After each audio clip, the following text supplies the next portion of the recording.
Kasado na ang inaabangang rematch ng dalawang mga boxing legend na sina Manny Pacquiao at Floyd Mayweather Jr. sa Setyembre. Nakatutok si Dano Tingkungko.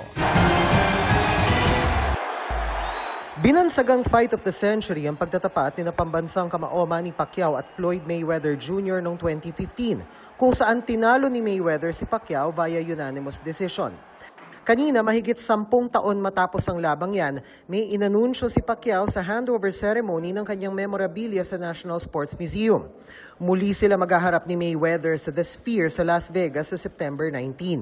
Matagal naman ako gustong mag-rematch but siya lang naman ang inihintay natin. It's a good thing na nag-come up siya from retirement. It just happened lang siguro na may namagitan at nagkasundo ang both sides. Matagal kasi kung walang middleman. Ang una nilang laban matapos ang isang dekada, hindi anya exhibition fight, kundi recorded na laban, na kung ikapapanalo niya, bubura sa 0 defeat record ni Mayweather. Siguro, nabibingi siya sa yung mga panawagan ng mga fans na dapat may rematch, and then also he's always claiming that he's a greatest of all time. Ang tanong ko naman is in which part, hindi lang 15 boxers ang nag-retire na undefeated.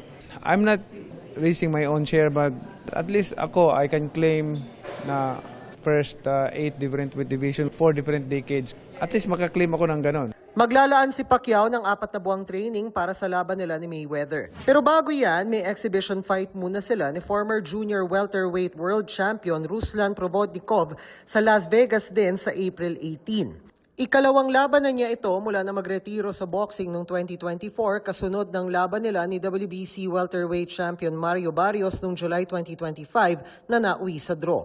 May reaksyon din siya sa pag-akyat ni Pinay tennis star Alex Ayala sa number 31 sa world ranking ng Women's Tennis Association.